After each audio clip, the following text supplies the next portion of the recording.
Hi guys, welcome to today's show. My guest today is worked in one of the biggest banks in the world, worked in one of the biggest tech firms in the world. Used to work in Singapore and right now residing in Thailand. So if you're looking for a very cool story, I have my guest to share with you. Shao, welcome in to join me and Gary for today's call. Thanks, Josh. I'm really excited to be on your show. Just a full circle moment here. If you can indulge me, I am a viewer, so I used to watch your videos, and now to be able to be on your show as a guest is a full circle moment. I'm feeling really good about myself. Thank you. For myself and Gary, we when we saw your channel, it was very interesting also. You were sharing the journey working in some of the biggest firms as well as your journey, getting retrenched and something like that, right? So today Yes. we want to directly quiz you.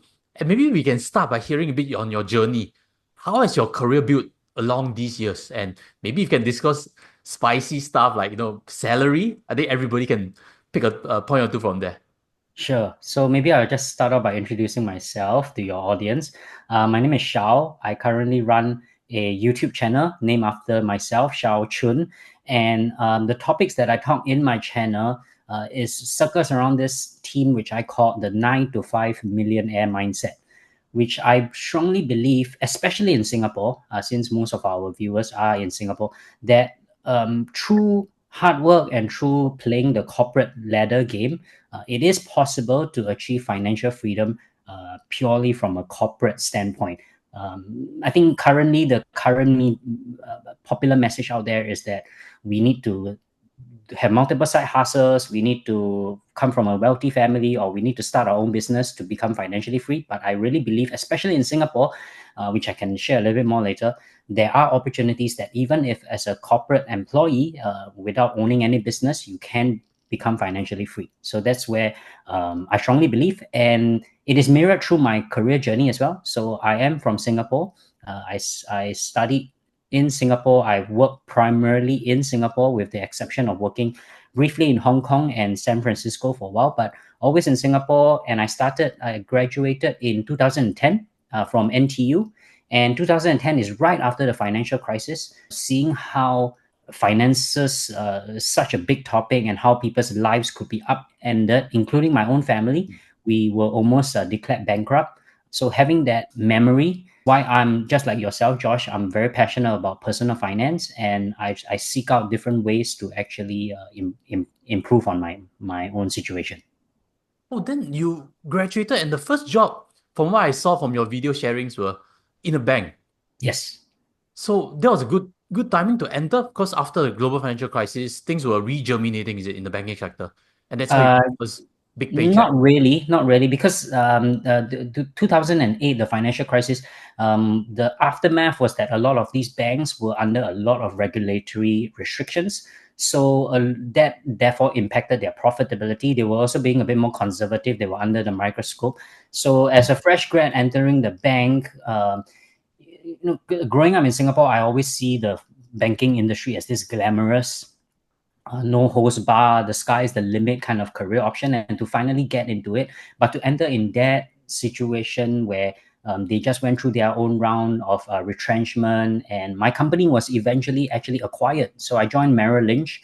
That company no longer exists. It got acquired because its financial position was really quite awful. So it got acquired by its competitor, Bank of America. So if you can imagine, Josh, as a fresh graduate, I signed a contract to join company Merrill Lynch. When I eventually joined, the logo, the contract, everything, the name all changed already. So it was a big adjustment as well. So you worked there for feels like a couple of years. Yes, I work in finance, Merrill, then later in JP Morgan, all very big, prestigious companies that any Singaporeans interested in finance would love to, and I was privileged enough to. I worked there for 5 years, but to be honest, Josh, I keep making this joke, is that when I joined finance, I had a head full of hair, and when I left, I have very little hair left. Not because it is stressful, but for me per se, it's just not for me. But I guess maybe you can relate to this. In Singapore, there seems to be a path where everyone takes. So at my time, it was joining the banking industry. So I really forced myself to do it, and I even studied it. And within the first 3 months of working in it, I knew that that wasn't for me. But because of sunk costs, and I've dedicated my whole life, and that was my goalpost that I wanted to go, I persevered for 5 years before I eventually couldn't take it, and I left, and I pivoted into the tech industry. I was fortunate enough to have an opportunity to join LinkedIn when it was start to boom. Social media started to boom in Singapore. That being said, I had to take a more than 70% pay cut, just because my Wow. finance salary was much higher, and tech back then was just still emerging. I can put But some numbers to, always curious, what do sure, these top banks pay on an annual basis? when I was a graduate, if you make it to the top, and this was 2010 when I graduated, they pay anything from 8 to 10K a month. That was 2010. Wow. Now, I think the number for the top tier, what they call broad bracket, is close to 15,000 a month for a fresh grad. Entry level. Wow. Entry level, yes. Yes. So that is the cream of the crop. And because I also now teach at NUS, so I speak to my students. Mm. Joining these companies is like a game changer for them. The aspirations have not changed since my time. They are all aiming to enter all these big Goldman Sachs, Morgan Stanley, Citibank, all their investment banking or investment management arms. So the pay is very lucrative. And that's even not factoring the bonuses and stock No, options. no, you're not. Yes. The annual bonuses for a good year could be half a year. If you're a top performer, could be close to a year as well. Of course, those were the good old days. But during COVID times, uh, when there was a lot of M&A, yeah, some people actually got those bonuses as well. Then when you teach students, what do you teach students on? Oh, yeah. I teach them digital marketing. So back to my career journey, I moved into tech, and then I was in LinkedIn, and eventually that opened up a dream employer, sorry, my dream job, which is at Google.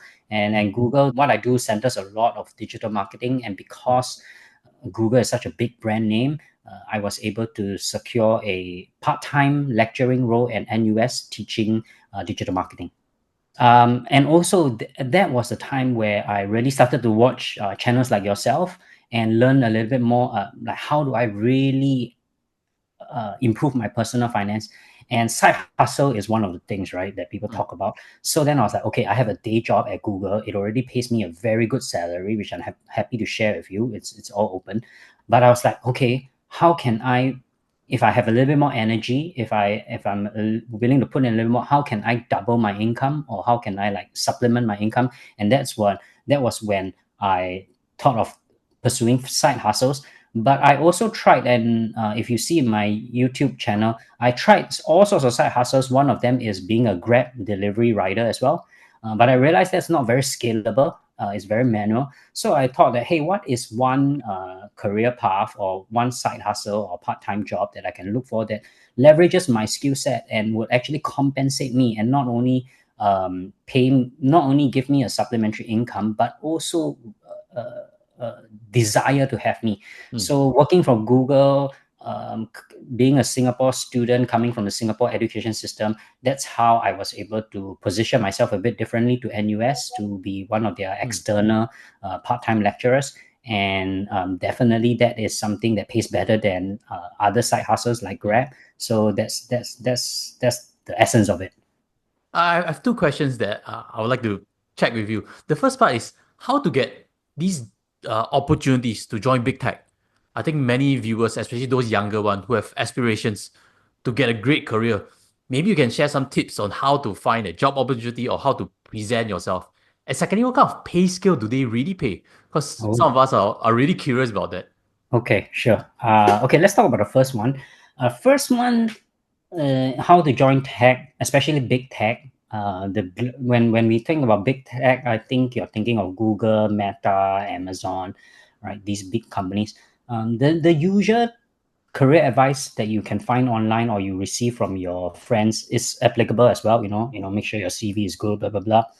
But I think one thing that I can offer right now is that in this current climate, where the tech industry is going through a consolidation, is going through a slowdown. In fact, they are laying off people more than they are hiring, because they are pivoting towards AI. So they are completely changing their business strategy. So in this current environment, my only advice to anyone, including my students, is you have to go through referrals. You cannot just openly apply or just wait until the job posting is on the website. So when I was in Google, I went through hundreds of interviews. I was there for 8 years. I've been through 100 over interviews, and I've seen my job posting goes up and everything. It is true that some people say that by the time you see the job listing on the website, it's already too late. Because the hiring manager would have already shortlisted who they wanted to really speak to, and they have a few people in mind already, or at least they have some people shortlisted. So I would say really it's through referral. No, so that means that you need to know someone in the tech industry in that particular company to vouch for you, and ideally, because it's so competitive right now, you shouldn't just know one person or two. You need to know multiple people from different departments and different seniorities to push for a case for you. So let's say you see the role finally you want open, you have like 4 or 5 strong sponsors in the company that know you prior to that. When they will all individually go to the hiring manager and say, hey, this is a CV I'm talking about. This, then like 4 or 5 people reach out with that same CV of yours, you stand a much higher chance. So that's the first tip I have. But the normal pushback that most people would give me, Josh, is that, oh, that's much easier said than done, right? How do you meet 4 or 5 people in the tech company? And that is my second advice, is to start early. If you really want to join the tech industry, start doing it now. Don't wait until like you're ready to leave your industry or you're ready to apply, or when you see your role that you want, then you start. You should start networking right now. Start building up your network right now, so that 1 year, 18 months later, when the role opens, you already have built up those 4 or 5 people. And also in the corporate world, when a hiring manager puts out a role, he or she is already bracing for a huge spike of people like, hey, hello, can I have coffee with you? I saw that you're hiring. We get it, right? Everyone's playing the game, right? Everyone's like, oh, just trying to like bump their CV higher, right? Bump their application higher. So when you're waiting, if you wait until then to say hello and everything and build up a relationship, it's too short already. Your window is too, you can't build up a warm and sincere and genuine, or at least differentiated relationship compared to all the other people doing the same thing, right? So that's why I tell people, start early. I know it's not easy and it requires patience, but just like investing, there's a compounding effect to your relationships, right? So these are the 2 things that I advise for anyone joining tech industry. So when I was in Google, my salary, I joined as a not entry level, as a sort of lower level IC. So in tech industry, IC means individual contributor. So I do whatever the company tells me to do. I report to someone else. So then my salary was, I think, 70 to 80,000 a year. Okay, it's okay, but not bombastic figures. However, the game changer when it comes to tech industry is the equity. Yes. So every year they will give you, these companies will either give you, the one that I'm from, Google, they'll give you straight out stocks of Google, right? Other companies, my previous company, LinkedIn, they will give you the opportunity to buy the stock at a discount. So back then was 15%. I could buy LinkedIn shares at 15% share. So either way, you have the opportunity to then participate in the company's capital gains. So that is a huge, if you join at the right time and you join a company that is building up market share and therefore performing very well on the stock market, your equity component at the end of the day, after realizing all the gains, could be higher than your base salary as well. So after 8 years in Google, my total comp was made out of my base, which is about, I can't remember, 180 to 200K a year. Then I have commissions, which is about 60, 70K a year. Then I have another maybe 100K worth of equity from the company as well. Oh no, 50K equity, but then it appreciated every year. Back then, Google was growing like 20, 30% every year. So net, all in all, I was taking home about 350K a year. I think for some of our audience who hasn't seen this equity component, sometimes it's calculated at the start of your job, right? At the Yes. price or something like that. But then Yes. when the price appreciates, you still get that fixed number of units. Yes. That's why a 50K bonus can increase to 150K Yeah, bonus so they give for you your every associates. year, and they call it a vested period. Yes. That means that you let's say they give you 50K after your first year of working, or when you join, they give you 50K, right? You don't immediately get 50K worth of the company shares. They break it down into, in my company, they break it down into 4 years. So every year is 12.5K, 12.5K, 12.5K, 12.5K. So after each year of working, they release 12.5K to you. And therefore it is a retention strategy, right? So that you Mm. stay longer in a company. But where the kicker really comes in is that in the second year, you're supposed to get your second 12.5 tranche, right? They will usually, tech companies will give you another batch. So they'll give you another, let's say 50K that starts from year 2 to year 5. Then later you work the third year, they'll give you another.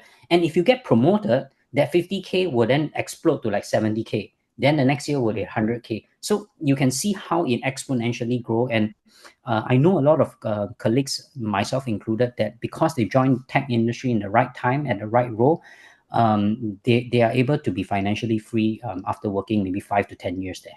What happened subsequently? You worked there for a good 8 years in Google, something like that. Yes, 8 years. I walked through the entire COVID period. If you remember, Josh, Yes. a little bit similar to what we are doing right now. A lot of video conferencing, a lot of everything went online. So the tech industry really boomed, right?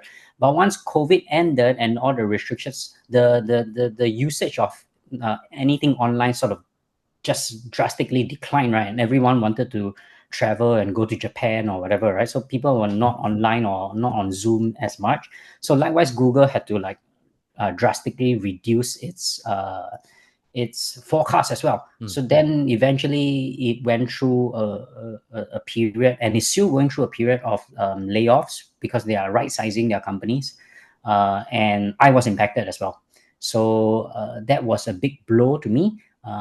But logically, I always knew that that was going to happen because I came from the finance industry early. Like I told you earlier, I went through the whole mergers and acquisition and the retrenchments that happen in the banking industry. So I can recognize certain signs when the company starts to like freeze hiring, when the company Mm. starts to pause all non-discretionary travel expenses and all sorts of like D&Ds, all this got cancers. These are all red flags that I identified. So logically, I was already prepared for it, and I've been investing and I have my side hustles as well, and I was building up my passive portfolio. But emotionally, as a Singaporean, finally working in a company like Google, it was a huge part of my identity. You Mm. know, every Chinese New Year, I just tell people, "Hi, and I work for Google." Done already. I don't even need to introduce myself. Everyone, oh, what do you do? What do you do? Right? You don't need to explain, right? As opposed to like if you work for SME, you gotta like, "Hi, we're trying to do this and that and everything," right? So it was a big part of my identity. To have that taken away so abruptly, especially when you you were very loyal and you work hard and you work OT and you work weekends, to have all of that not be considered during the process and just be let go like that, emotionally it was a very tough time. Understand. On that point of identity, I remember seeing a podcast also, and that guy is working with a Chinese tech firm, Red Note, the Xiaohongshu, but they Mm-hmm. say in China that prestige is equal to the Western side. So all the ladies will be very interested in him, all the, Yes, you you go know, to a all bar and that prestige. whatever. Yeah, correct. You don't even need to introduce yourself, right? Yeah. And I think I can even share with you in working in the tech industry. In fact, the prestige is more desirable than the pay. So Mm. I've just shared with you, right, that the pay is like, these very, very respectable 6 digits annual salary, right? But because you've been working in the tech industry for a while, you have sort of gotten used to that amount. So you're no longer as attracted to it. But the prestige of being able to say that, hey, I work for, Alibaba, I work for Google, I work for Meta, is in fact, I think, to some more attractive or addictive to hold on to than just the pay itself. Absolutely. Then to the point just now that you mentioned about Google went through this period of COVID, I actually know of someone who did ad spend agency, something like that. So he actually saw a boom in 2020, 2021. So his business was huge. But then it kind of tailed down in 2022, 2023, where the volumes were much lower. And for my Yes. own Google channel, 2020, 2021, the RPM, the revenue per view was way higher also than today. So that Yes, was a yes. time really that That was the digital was. golden times, because we were all stuck at home. Remember, Josh? We were just buying all sorts of crap at home. Remember, because we were stuck at home. So anything on e-commerce we buy, right? We buy also, like we buy a treadmill. I'm sure now some people's house in the HDB they have a treadmill that they're not using. They are using it to hang their clothes already, right? So the more you buy, the more they will spend on advertising, and therefore your RPM of course will go Correct. high. I'll be guessing the competition for the ad space would be skyrocketing, and that's Yes. translated to the ad revenue that I saw running a Yes. YouTube channel. Wow. So from there, after that layoff, do you take a while to think through what your next moves are before now we know you're residing in Thailand? I'll be honest. Logically, I know that I look at my portfolio when I got laid off. You have to look at your Mm, finances, right?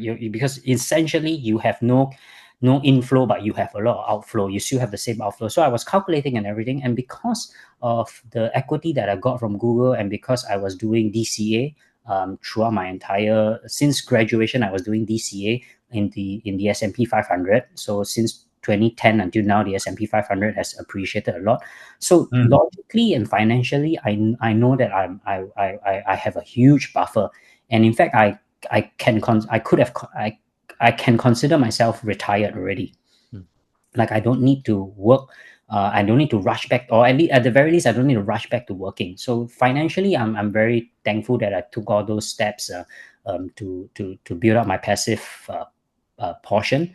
But emotionally, it took me a while mm, to get over it.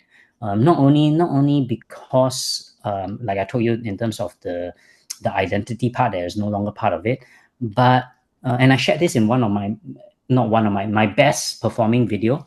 I talked about how, like, emotionally it's so strange, because when you work in a big company, when you have teams and you hang out and you go for happy hour and you work in the trenches, to launch this product, you're working over the weekends, project groups, you travel together, you're so close. But the moment you are laid off, you are just cut out of that entire circuit straight away. So your phone no longer rings, nobody no longer talks to you, and it was a huge adjustment, because these were the people that, like, hey man, we hang out together, man. We went drinking just last Friday. We were drinking. Like, why suddenly, like, as if like I got laid off, so like I'm toxic like that. Like, they don't talk to you.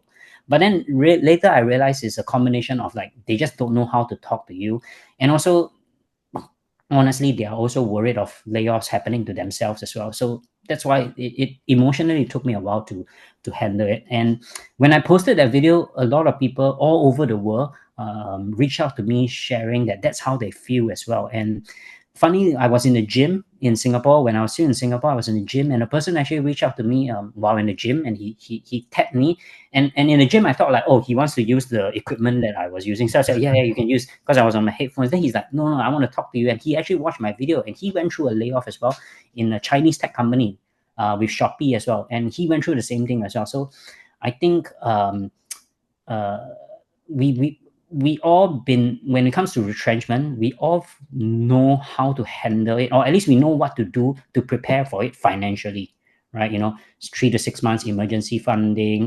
Don't take your job for granted. Don't assume that you will work there. You got to keep improving your skills. I think financially we know what to do, but emotionally, I don't think a lot of people have been told what to expect and how to deal with it. So that's how I felt. wow. For anyone listening in, I'll leave links to Shao's video on top. If you need some advice, check out Shao's sharing on that point. When you got laid off, the next decision to move to Thailand and Chiang Mai, right, if I remember correctly. Yes. How did Yes. that story come about? Okay, so one, I've always enjoyed going to Thailand, and I think most Singaporeans enjoy going to Thailand, right? The food is good, people are friendly, prices are very acceptable to Singaporeans, and shopping, nightlife, everything. So I always done that. Full disclosure, my wife is actually from Thailand, so this is something that I really appreciate her, because growing up in Singapore, Josh, I don't know if you have this feeling before, where I believe that everything in Singapore is the best.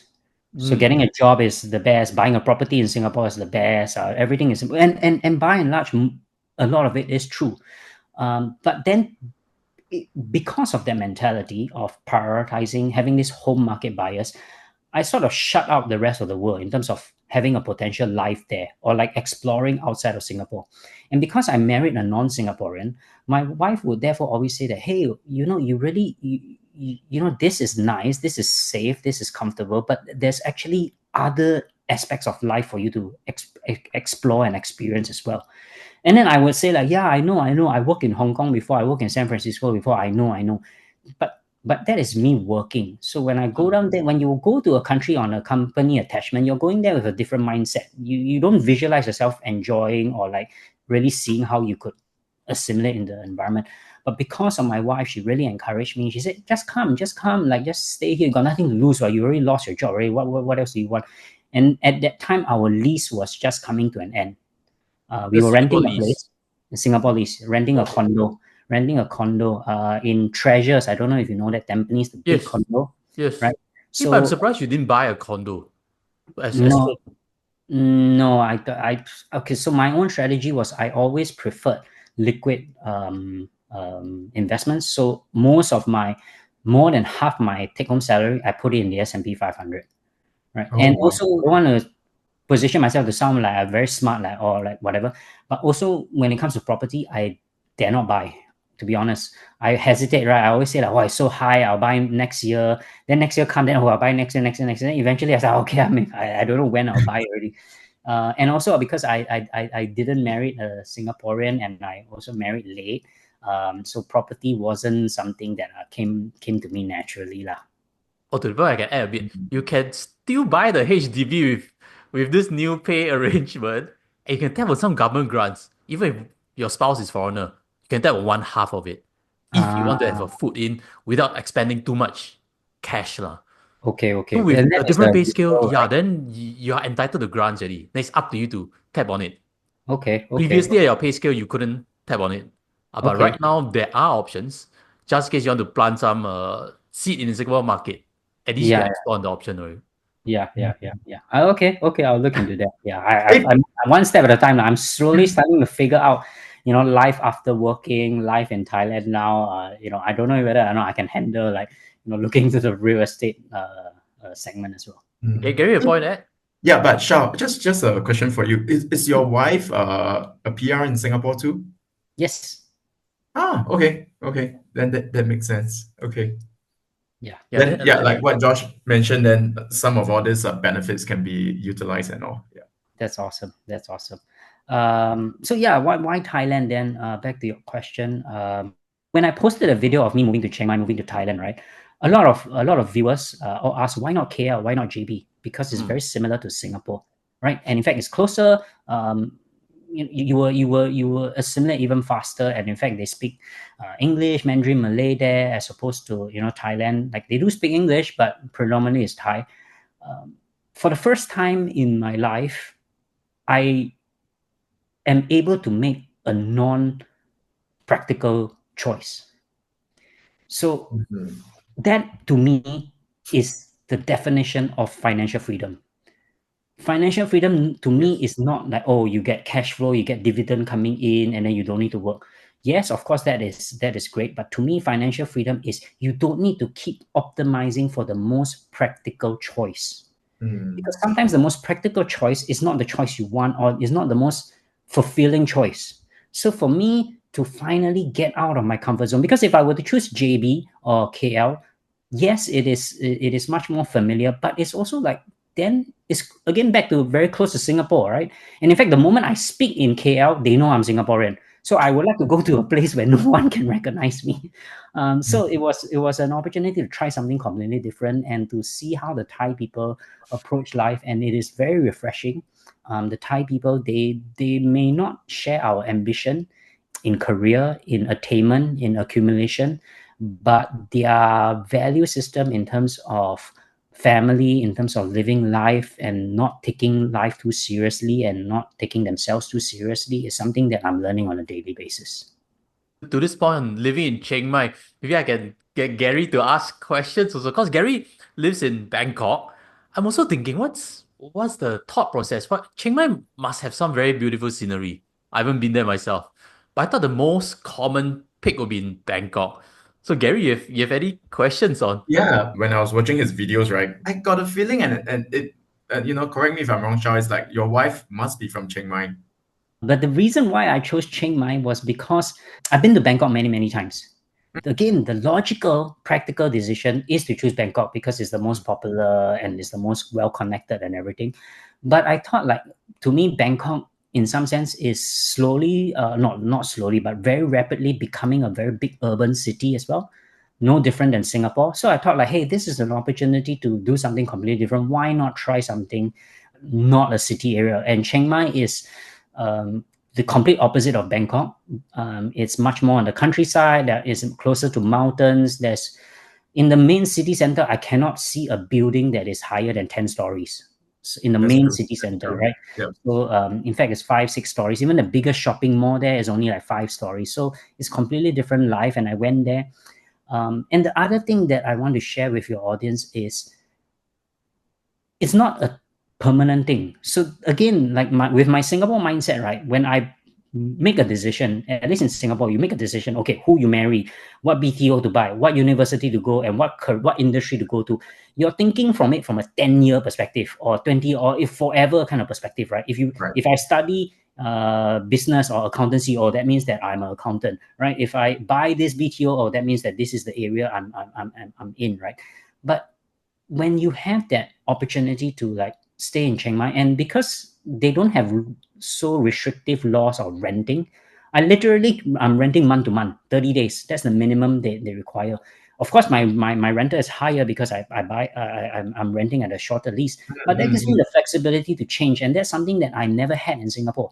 Because even in Singapore, when I rent, it's minimum 1 year, and then the renter even for a studio is let's say 3K. So you're looking at 40K cash flow upfront. Whereas here, my rental is less than $1,000, and if I don't like the landlord, I don't like the apartment, I can change. If I don't like the city, I can change. Right? And Chiang Mai to Bangkok, I think Gary, you know this. The domestic flight is what, 1,000 baht one way. Yeah, it's not expensive. Yeah. Yes, $40. $40. Josh, I take Grab from Changi Airport to Yeah. NUS. It's more than $40 already. I was a And bit here, shocked to $40. Did I count my Yeah. math correct? Because I remember it's 1:25.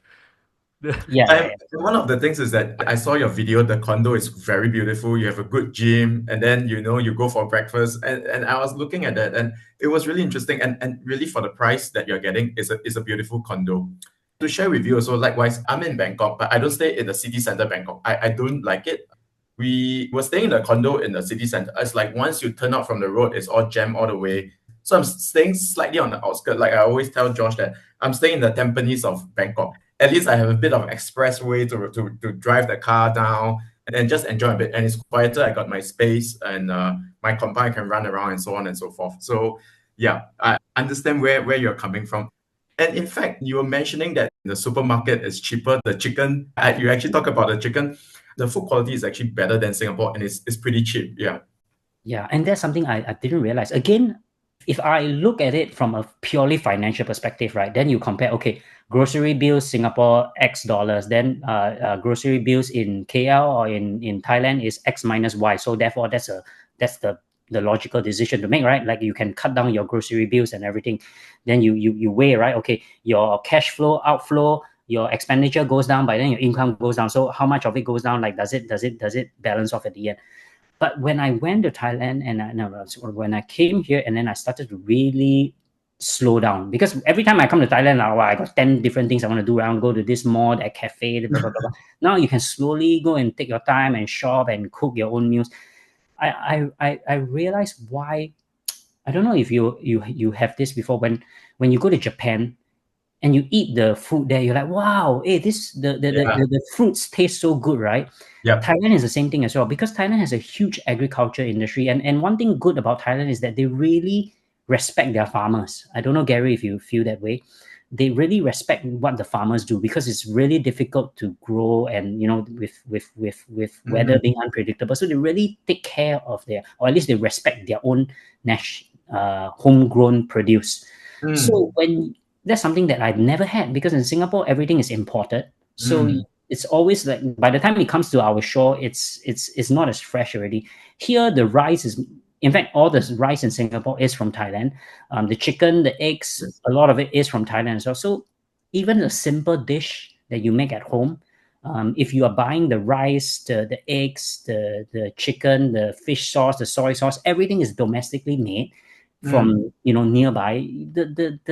The nutrition and the taste really does impact your quality of life as well, which I didn't expect, because I thought my quality of life will improve because I can geo arbitrage, right? I can get a better house, I can stay in the countryside and everything. But the food, which is a big part of our lives, is actually a surprising thing to me.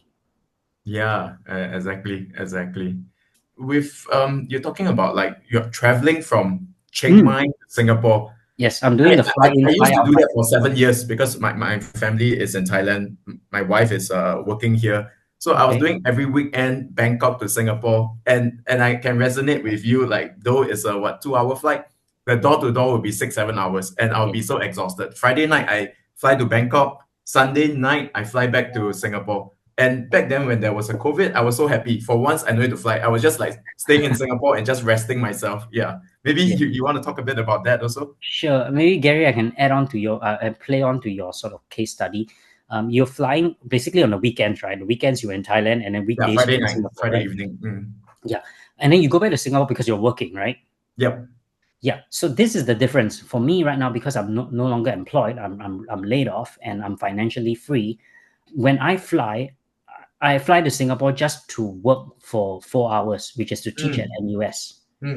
Right? So it's not a full-time job. It's a part-time job, which again disrupts the narrative that I've grew up with. Because when I was growing up, we will always say that always look for full-time job, don't look for part-time job.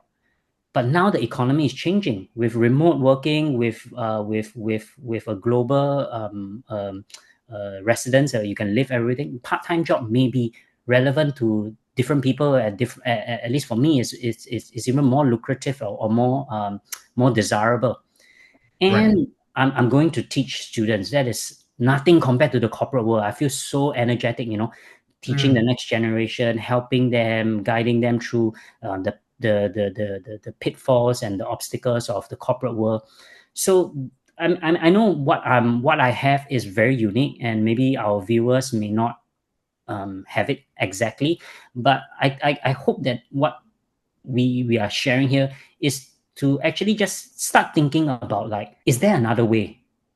There could be another way in terms of working, another way of living your life, another way in terms of investing and managing your money and spending your money as well. And that's what I've tried to do. The other thing that I wanted to share about the fly in, fly out is that it's actually a very common thing in the corporate world. So especially consultants, they will fly in on Monday. Let's say they're based in Singapore, and their customer, their client is based in Jakarta. So Monday they will fly in, and then they will stay in the hotel Monday, Tuesday, Wednesday, Thursday night or Thursday or Friday morning they will fly back to Singapore. So in Singaporeans, they really can relate to this fly in, fly out. But what I hope to convey is that we can pivot that flying from a chore, from something that you don't want to do. You can actually pivot it to something you want to do, which is that you reside in Southeast Asia or somewhere else, and you come to Singapore and you work. Now with remote working, with a lot of freelance jobs that are posted online, you could actually find yourself becoming a consultant in your field if you have the right network, if you have the right credentials. And I see no different from what all the wealthy families are coming to Singapore to do. So a lot of wealthy families, they come to Singapore to set up family offices, right? So they set up the family offices, they use all the benefits, they use all the tax incentives to set up the family office, and then they leave. They go back to their home country, or they go to like Miami, or they go to Bali or whatever, right? But but they still set up their business or their family office in Singapore because the conditions are very favorable. So as Singaporeans, if so many rich people are desperately trying to come to Singapore to have a footing to use our facilities, why can't we use it? Even though we may not have the huge capital resources that they have, but we can still leverage on some of the same policies, right? To grow our wealth. And in my case, instead of setting up a family office, it is me coming to Singapore, receiving an employment here that pays me above average rates, and then I get to enjoy it in a low cost city such as Thailand or such as Chiang Mai. So that's how I see it. So, Shao, just so you mentioned that well, currently Chiang Mai might be temporary. I caught that point. So Mm. in a couple of years, you might want to explore a different Could city be a or couple of months as well, Josh. Could be a couple of months as well. Yeah, that's the freedom that I finally have. Also, because in Chiang Mai, that there's two things that a lot of my viewers also ask me to what's my consideration. One is the haze. So Yes. yeah, because Chiang Mai is near the and Gary, I'm sure you're familiar with this. It's Chiang Mai is, hazy in Bangkok now. yeah. So if it's hazy in The past Bangkok, few days, yeah. So they burn because Chiang Mai is near all the mountainside and the countryside, so they actually do burn. I think their crops and everything to prepare for the next crop. So it actually gets hazy. So I think good 3 months to in a year, the air quality is very bad. And also, I think somewhere we're approaching there already in the middle of the year, it gets really hot as well. Really hot. I think close to like 38 degrees Celsius, if I'm not wrong. yeah. Right? April onwards. Yeah. April onwards, right? Which is soon. Yeah. But then the year end, right, is so beautiful. Of course. Year Yeah. end, The weather is year end. cold. Yeah, Yeah. it's cool. It's almost like winter in Southeast Asia. If you don't want to go too far for winter, if you go up the mountains, Josh, it can go up to 0 degrees. This is wow. Southeast Asia. This is Southeast Asia. You never think of I know Southeast it's Asia. mountainous, but I was expecting like There's tennis a or high point. something like Yeah. that. I think somewhere there's a tourist destination where they go, then against the thermometer, it's like, whoa, is that cold? Yeah, and it's very funny because then you start seeing all the Thai people go to Uniqlo and they buy all the winter clothes, but then like Thailand, you wouldn't think of buying winter clothes, but yeah, so therefore it could be temporary, it could be permanent. I'm still only a few months into my new life here in Thailand. I think the flexibility of not having to lock in a long term renter at a long term, like, because in Singapore that's how the rules are set, right? Like, hey, you got to buy a long-term lease or rent a long-term lease, and you got to commit to this, and then so therefore then you have to optimize near the MRT or whatever, right? So coming to Thailand, it's a bit different, where I finally like, I don't need to optimize all the time. I don't need to strategize and like do like 10 days worth of research to make one financial decision, right? And even if I make it wrongly, It's it's okay. It's okay. It's 1 month. It's 6 months. It's okay. If I don't like the landlord, if I don't like the unit, if I don't like the neighbors, it's okay. It's not like once you get the BTO, if you got bad neighbors, game over. For the next 5 years, you're stuck with each other. So I've never had this type of freedom before, and it's so. I speak from a position of privilege, but it really is just something different. Right now, I feel very stuck because my kids' primary school is right beside my place. In what you mentioned just now, optimizing everything, optimize time, optimize our day flow. So I'm really caught in that loop for optimizing everything for the family. So yeah, to hear something different is very refreshing. So we can choose what we like, and And it's not just big but children, school, house, near your family, near that is understandable. That of course you have to optimize, and no one will in their rational mind will go and choose somewhere very far, right? But I realized that, at least for me, I was optimizing all the tiny little things. Like my career, yes, I optimized, which career path and everything. But even like my spending, right, or which credit card to use. Then I was, like before I make a payment, then I need to go and like, check what is the MCC and everything. Then like once I reached Bangkok, I was like, reached Thailand, I was like, okay, I don't need to play this game anymore. I can like, give it a breather, and then life just suddenly like, okay lah, you can do that as well, but there's a different way of doing it as well. would you ever see yourself going back to corporate work or not? Of course, we will never close any doors, but as of now, you like this lifestyle. But would there be an offer that will tempt you back to It corporate has work? to be a huge offer, Okay. Josh. Huge offer. In fact, my Google. So one of the very amazing things that I'm very thankful for is after I got laid off, uh, not people from my immediate team, but actually people that I seldom work with found out that I was laid off, and they actually offered me to come back to Google. Right. So, but I don't know if Josh, you feel this way, but once you started this creative journey of creating your own channel, your own content, your own journey, it is quite addictive, and I want to see where it will lead me to. It hasn't led me to anything as lucrative or as prestigious as my corporate world, but it is going somewhere, and because of it, I'm having a conversation with you and Gary as well. So it's like opening up different types of doors. So I really want to pursue that. So I'm on the right momentum. I feel that like this is something I enjoy doing, and I'm meeting people from all over the world and being invited to speak, and people can relate to my story, and I feel really proud and excited to share it. So for me to go back to the corporate world, I told my colleagues it has to be a very fantastic offer.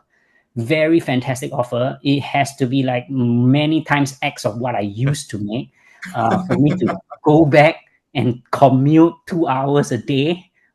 Yeah. Once you have tasted freedom, cannot cage back the lion already. Yeah. Never say no, like you said, Josh. And when I was in Google, I was in sales. So in sales, there is this thing that I always train my team is never ever say no. Never ever say no, right? When you're making a sale, never ever say no. You need to say no without saying no. Because if you say no, then the person who's buying from you, it's easy. You say, yeah, it's not my problem, it's your problem because you say no to me. Then the transaction gets closed. But if you don't say no, but you need to make it as if like it is the person's issue. So I'll give you an example, maybe a little bit of role play. When they ask you for a discount and then you say no, there's no discount, then straight away the transaction ends, right?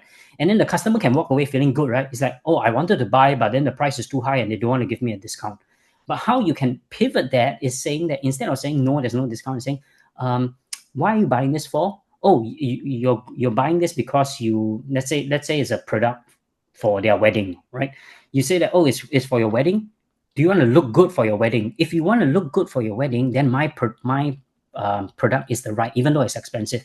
But if it doesn't look good at all, if you don't care how you look good on the wedding and you don't mind getting a cheaper price, then you can look for somewhere else that is fitting your price point.